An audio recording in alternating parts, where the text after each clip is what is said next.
scorched and weathered. We yearned for the days past. We growled at the scorching sun.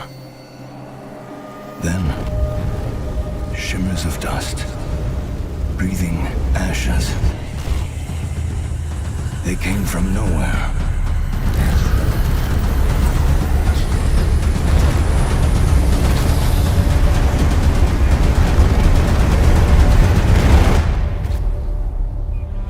They left us in awe. Tengu,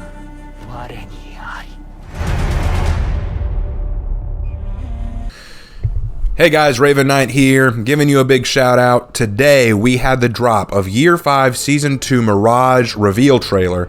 Now the actual season comes out next week, but I wanted to go ahead and talk to you about what they said in the reveal trailer, what they said in the stream, and tell you my initial thoughts. Now of course things may change when the actual season drops and I get to actually, play it and get a feel for it, but just based on what I saw, got a lot to talk about, guys. Got a whole lot to talk about. So let's not waste any time and jump right into the good stuff. So the first thing that I want to talk about is this big drought thing they're talking about. So to provide context, last season we had Griffin and Horkos going through a time of plenty, like great things going on.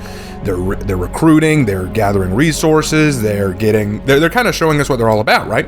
And they should, because they've kind of hit this kind of truce or stalemate kind of period where they're like, okay, let's backtrack, let's reorganize, let's regroup, and we've got lots of resources with which to do it. But now, a massive drought has hit. Now, there are some questions I have about the drought and the realism behind it. First of all, I'm wondering if this isn't a reference to the book of Genesis. In the book of Genesis of the Bible, chapter 41, the Pharaoh of Egypt has a weird dream, and he asks this dude named Joseph to interpret it for him, because he's heard that Joseph, who's a Hebrew, is given visions by God, and Joseph can interpret the dreams of other people through God.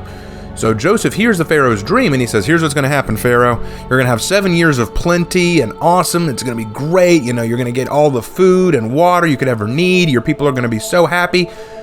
But then after that, you're going to get 7 years of famine and drought like you've never seen before. It's going to make you forget that those 7 years of plenty even happened. It's going to be awful. And it's going to happen just in the blink of an eye. So it makes me wonder, is that what we're seeing here? Because we just had an awesome, happy time, Everyone's having a good time. And then all of a sudden, drought, desert, destruction. And droughts don't destroy that fast. It takes time. Like, for example, take us, for example. I live in South Carolina, and we just recently went through, I think, 2 or 3 weeks of practically no rain. But it hasn't impacted us too greatly. In order for a drought to really be meaningful and leave a huge impact, it needs to last for a really significant long time. And the way Heathmoor is established, I don't think that's possible. Heathmoor is a very lush area. It's got mountainous, snowy regions, a temperate and average forested area in Ashfeld, and a swampy marsh-like area in the Mire. I can't really think of any area that would be desert-based, but whatever, that's not that big a deal. In fact, I will say that with all that out of the way, I actually really like the way some of these new maps look. They've edited some of the maps to fit with this new drought environment. There's some that I kind of question though. Like, for example, the Wulin dueling map. That big lake that surrounds it? It's gone. It's just dried up. That's not how droughts work, and they wouldn't work that fast. It's like, how long has this drought been going on? Like a year? 2 years? It would take time for that to happen. So something's got to be at work. This can't be natural, which makes me think that maybe something supernatural is happening. I don't know. We'll get to that. But before we go into that, let's talk about the historical importance of drought. Drought in history has had the potential to ruin nations. There have been nations and cultures and communities that have risen and fallen because of famine and drought. It's not a good thing. Drought can be absolutely devastating. So how would Chimera and Horkos respond to it? Well, honestly, Horkos has an advantage. During their time of plenty, Horkos spent a lot of their masquerade killing people, killing their own recruits to make way for the strong. So they have fewer mouths to feed. And once the drought hits, they're not afraid to kill off their own who can't make it. Like if one says, hey, I'm really thirsty, I can't get going, kill him, he can't make it. More water for us. Chimera is going to have a tougher time because they just spent their time during, the time of plenty, partying and having a good time and sort of building relationships and diplomacies. And that's fine, but once the drought hits and you're starved of resources, how are you going to distribute that and make sure everyone's happy? The one advantage Chimera does have is they're going to be far more pleasing to the peasants, the little folk, the people who make food. See, again, this goes back to my idea about sheep and wolves. Apollyon said that the sheep need to know their place. The weak need to know their place. Now, it's not bad to be a sheep. It's not bad to be weak. You just need to know your place. Astria is over here killing sheep who get in her way. And trust me, the peasants, the sheep, aren't going to like that. So they're going to side more with Chimera and say, hey, you know what? We're going to give you what we have because we think you'll actually stand up for us. So Chimera is going to have an advantage in that regard. But both sides are going to really suffer from this. So the drought is going to be a big game changer for the map. I can't wait to see what happens. I can't wait to see how both factions react to it and what kind of lore we get about how Chimera deals with it and how Horkos deals with it. It's going to be cool. So I'm really looking forward to that. But now let's talk about the big thing, the thing that everyone's going on about. And trust me, I got some stuff to talk about with this. The new hero. All right, so we get a cool little trailer. You actually watched it at the very beginning. You saw that reveal story trailer for the new hero and for the new season. I think it's kind of obvious, isn't it? It's probably going to be Samurai. I could be wrong, but probably going to be Samurai. I mean, just look at what he's wearing. From the silhouette, it looks like he's wearing some kind of kimono. Probably of a high-ranking, maybe daimyo, or maybe a sage or official. He has his sword out. Now, the sword looks straight edge, not curved like a typical katana. Maybe it's a tachi, or something along those lines. Maybe a straight blade. I don't know. Hard to tell, but it's also shown that he's carrying a sheath with it. So is he going to be a dual wielder where he uses the sheath and the blade? Okay, see, here's a problem. And here's a problem that I knew For Honor was going to have from the beginning. Other than the knights and the Wulin, who have a plethora of different kinds of weapons, the samurai and the Vikings are going to be limited on unique weapons. Eventually, they're going to have to start saying, okay, we're running out of weapon ideas here, guys. Like, I mean, just look, we've got Aramusha who dual-wield swords, and you got an Orochi who already has a katana. What comes next, It was really clever how they added the Masakari axe for the Hitakiri. That was clever. But now they're running out of ideas, and it's showing, because they've got a katana and a sheath warrior. I don't know how they're going to handle that. I'm interested, I'm curious. And according to Elise, they're taking a lot of reference and ideas from Omniodo, or Omnio magic.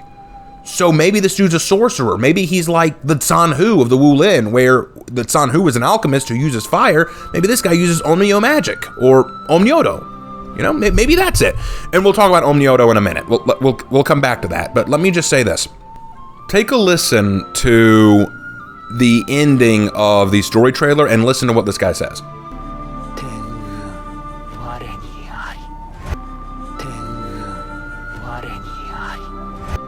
He says, Tengu ware niari, which means I am the Tengu. Now this gives us a slight clue to who he may be. Tengu are typically depicted in Japanese folklore as raven yokai or raven demons called Karasu Tengu. They are usually, sometimes when you see like those masks with the really long noses, those are Tengu masks. Tengu are supposedly very wise and powerful yokai who can either offer help to humans or offer calamity or play tricks on them, whatever the case. In fact, in famous Japanese folklore, it was believed that Minamoto no Yoshitatsu, one of the great leaders of Japan a long, long time ago, back during the early days of Japan's history, was trained by a Tengu in the mountains. So maybe this guy's the same way. Maybe he's a Yamabushi who was trained by the Tengu and has come down with his own ideas of Omniodo and Omnio magic to help into the faction war, help bring an end to the drought. Or maybe he caused the drought. I don't know. We really need some answers there. And since we're talking about Omnio and Yamabushi, let's talk about what Elise said about them. So Elise said that they were getting a lot of inspiration from the Yamabushi, or as she says, mountain monks, which is a fair translation. Yamabushi could actually translate to mountain warrior, since Yama means mountain and Bushi means warrior, but mountain hermit or mountain monk works well. Think about Jiraiya from Naruto. He's a good example of what a Yamabushi could be. But Omniodo, she mentions Omniodo. Omniodo is a form of study that can be simplified as magic or divination that was inspired by Chinese yin and yang, as well as the 5 elements philosophy.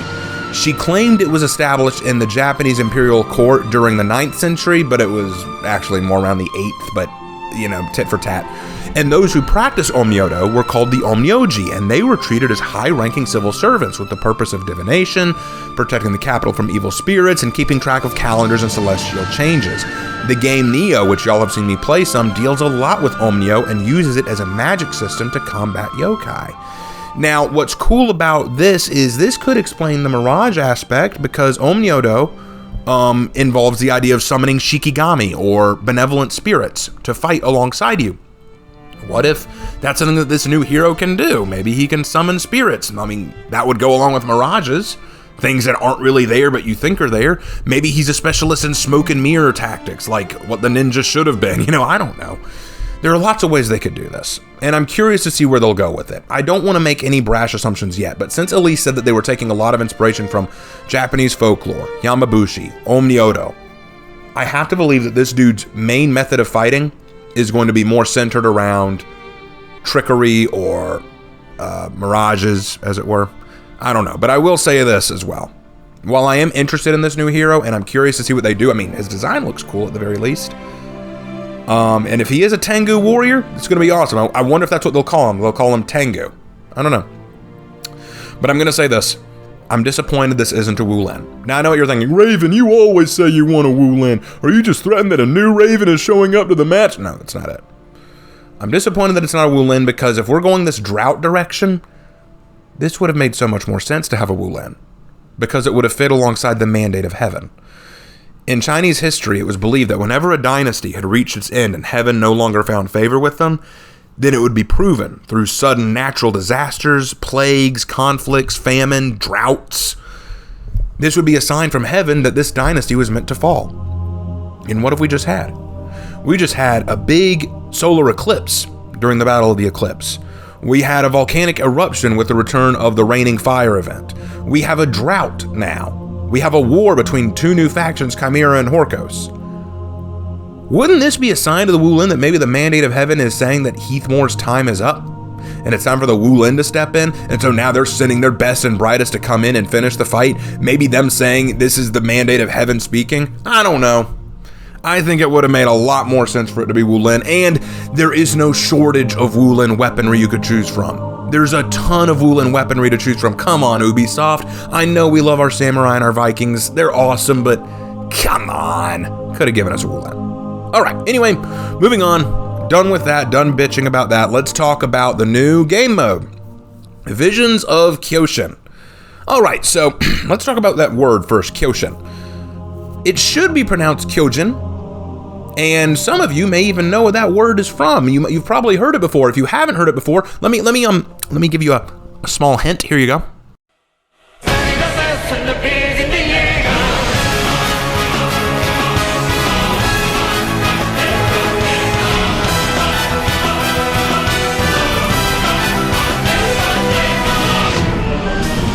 Yes, that's right. That is correct. So, Kyogen can technically mean, Kyogen can translate to divine giant or heavenly giant, because Kyo can mean giant or big, and Shin can mean deity or divine. And the actual name for Attack on Titan is Shingeki no Kyojin, or Attack of the Titans. Kyogen. So I think that what they did here is just, it's a slight Americanized way of saying it, Kyoshin instead of Kyogen. But whatever the case, it kind of fits with what the game mode is all about, doesn't it? Because here's what the game mode is all about. Basically, it's Dominion. But what you do is, at the zones where you're going to go take for points, there's a giant Ashura-like creature there. And it has the same moveset and fighting style as a Guardian from Breach. The idea is you gotta beat it, and once you beat it, not only do you gain the zone and the renown point score with it, but you also gain a buff. You can see the map through the eyes of the gods, and you also gain a passive bleed effect to your attacks now. So, kind of a cool idea. And I'll be honest, I like the idea. I wish that they gave him better movesets than just the Guardian from Breach, because, I mean, look at him. He's got all these arms going on. Maybe he could do more, but whatever, that's beside the point. I also think it's cool that he's a Kyogen. I mean, not only does it tie with Japanese mythology, but there's another way Kyoshin, if you go with Kyoshin instead of Kyogen, if you say Kyoshin, it can mean unbalanced or unfocused. That could be a reference to how the world is out of balance now, and this drought is a manifestation of that lack of balance. But I think I'm giving them too much credit with that. That they probably didn't think of that. They're probably just thinking, ooh, Kyogen. People know that from Attack on Titan. Anyway, this is a cool game mode. It reminds me a lot of the Prince of Persia event, except the warrior, the Kyogen, is not as powerful as the Prince of Persia. And I don't know. I think this will be fun. I'm interested to see where this goes. So, hey, if y'all hop on, I'll look forward to trying it out next season. So now let's start to wrap this up, guys. Let's talk about the big one. A lot of y'all don't really care about the lore for Honor. You care more about the testing grounds changes. So I got some good news for you. All of the testing ground changes they added from last season, they're moving forward with this season, but with some minor tweaks. So let's talk about them real quick. Berserker coming out with all of his changes. All the changes they added in the testing ground, keeping them. Gladiator, slight changes here. The foot stab will no longer unbalance an opponent who is out of stamina. And gladiators everywhere just lost their collective minds at that. Because I know a lot of y'all, that's how you play. You just constantly spam those dodge punches, and then once they're out of stamina, you stab them in the foot so they fall over, and then you hit them with a heavy, and then you repeat the process. I can't tell you how often that happens. I'm sure a lot of you are very mad. Well, if you're not mad now, if you're not mad yet, you'll get mad now, because now the dodge punch, the dodge bash, cannot be delayed. It comes out the same speed every time now. So, gladiators, sorry boys, you ain't getting no help. Hitakiri. Again, they're keeping the changes, but a few things have been altered. The dodge heavy is no longer delayed, so it comes out at the same time.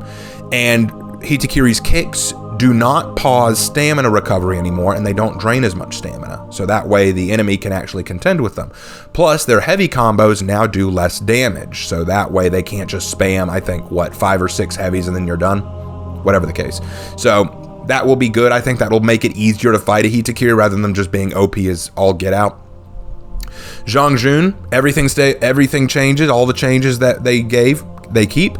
The one difference is that the choke does less stamina damage. So, you won't be able to just drain someone's stamina from halfway down to nothing with Zhongjun. It won't be that easy. Shugoki is still kind of up in the air with them. They said that they're keeping his changes, but they're making one firm edit. Demon's Embrace has a shorter recovery time now, so it'll be less punishable if they miss. I think that's fine. I don't have an issue with that, but I know that Shugoki's still kind of up in the air. Some people think that he did need a change. Some people think that he really needed a change. I'm curious to see if they stick with this. Zanhu, again, keeping all of his stuff, but his zone attack has been returned to its original speed of 600 milliseconds instead of 500 milliseconds, which I think is fine. That's fine with me. And Aramusha. The problem that Aramusha had was while he did get really good changes, a lot of people were taking advantage of his short reach. So what they were doing was they gave him a slight reach gain on neutral heavies, infinite light chains, and heavy finishers. Because most players were just backing away and evading him and making him run out of stamina. So I think this was a good idea. Give him a little bit of that reach advantage so that he can actually be a pressure push. He can actually push pressure on them. And the big one, this is the big one you were all waiting for. They've announced the next testing ground heroes, July 1st to July 8th, so it's a month away, but they've announced who's going to be in the next testing grounds. Orochi, Raider, and Shinobi. Orochi I always thought was pretty balanced, but I'm curious to see what they do. Maybe they'll nerf his lights, I don't know. Raider definitely needed some work. He's easily the weakest of the Vanguards right now. He needs something to bring him back to viability. I don't know what, but he needs something, so we'll see. And then Shinobi. He has needed this for a long time. He's needed a rework for so long, guys. I'm glad that he's finally getting something. So excited to see Shinobi finally getting a little bit of love, so thank you, developer team, for finally coming to take a look at Shinobi. I don't know what you're going to do with him. Heck, give him new weapons. I don't know, just do something with the poor guy. I'm tired of playing Shinobi and just going, why do I hate myself? Oh well, good job guys, I'm proud of you. I can't wait to see what you do. Alright, so let's start to wrap this up. So, new content that's coming out with the Battle Pass. This season we've got kind of a desert and bone kind of theme. You know, the weapons have cool textures and stuff. Kind of a skeletal look. The textures are going to be interesting. They've made all the blades look a little wavy like a Mirage. I actually like a lot of them. Some of them look really good. Others, not so much. But you know what? That's kind of... I like it better than the weapons this last season with the Horiko's clown kind of stuff. I wasn't a fan of those. So this actually looks a lot better to me. So I'm looking forward to that. Now, the Ashura image. Now, remember, I said in a previous video that the leaked image of the Ashura thing, I mentioned that, and now we know it's an illustrious outfit. But to be fair, I never thought it wasn't. There was this weird movement where people were commenting on my video saying, that Ashura outfit doesn't prove that that's the new hero. It's just an illustrious outfit on an Orochi. And the funny thing is, guys, I knew that. I knew it was an illustrious outfit. My point in that video was that because Ashura is being featured, that is a hint that the new hero is going to be either Chinese or Japanese, because Ashura connects to those two. I knew that was an illustrious outfit. I was just saying that Ashura had a tie-in, which it does, because Elise said that they took a lot of inspiration from Japanese folklore, and Ashura's a part of Japanese folklore, so nah. Alright, so moving on from that, 2 new executions, both interested me.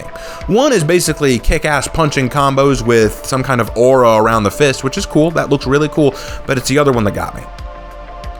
Using these discs to beat the opponent. Look at this clip, just look at this. This Aramusha is using what looks like, either those are chakram, flying discs, like those are Rajput weapons, those are Indian weapons. Or they are Feng Huolun, or wind and fire wheels, which are a Wulin weapon, a Shaolin weapon to be more specific. Those aren't samurai weapons, so what's the deal with that, Or maybe we getting some Wulin inspiration? Is this kind of a hint at a Wulin hero later? Is maybe? Are the Wulin gonna get some love? Or is the new hero actually Wulin? And all of this is just a mirage? We think it's gonna be samurai, but in reality, it's actually a Wulin hiding behind a mirage? Look, I know that's not it, but let this raven dream, please. Just give me this, I beg of you. Yeah, okay guys, so I think I'll wrap it up there. Lots of stuff talked about here. I hope y'all are as excited as I am. This looks really good. And here's the thing, guys. Maybe when the new season actually drops next week, I'll play it and it won't be everything I hoped it was. Maybe this new hero isn't going to be as interesting as I think, or maybe it's going to be better than I think. I don't know. If there's one thing that For Honor's always been good at, it's defying my expectations. But the thing that For Honor always does is, even at its worst, even at the points where it's at its absolute worst, like with the CCU updates and stuff like that, it still finds ways to impress me. And that's something I can't say about a lot of games, you know? I can't say that about Rainbow Six Siege. I can't say that about Dead by Daylight. I can't even say that about Call of Duty. But I can say that about For Honor. Even at its lowest points, it finds ways to impress me and keep me around. So take that for what it's worth, guys. I'm really excited to see what this season gives us. So next week, you will get a video of me giving you my first impressions of playing through the season.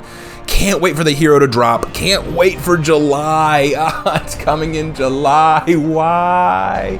It's coming out like Griffin and Warmonger did midway through the season. So, God, so disappointed in that. But whatever the case, I'll wait. I've waited this long. I'll wait a little longer. But anyway, guys, thank you so much for watching. Please leave a comment down below with your thoughts and your opinions about what we've seen. What do you think? Do you think that I'm right on the money? Do you think that a lot of what I said has merit? Or do you think that I'm just a windbag? Don't answer that, because I already know what I am. I know. Anyway, leave a like if you like the video. Please subscribe, so that really helps support the channel. Consider going to my Teespring store, to my Patreon, and supporting me if you really feel like it, because that would help me out and allow me to continue doing what I'm doing. Discord link is in the description. I hope you consider joining up. We have a lot of fun, even though everyone there's a little weird, but you watch me, so maybe you're a little weird too. I kid. Or do I? Maybe it's all just a mirage. Anyway, thank you guys so much again for watching, and I will see you in my next video. Take care.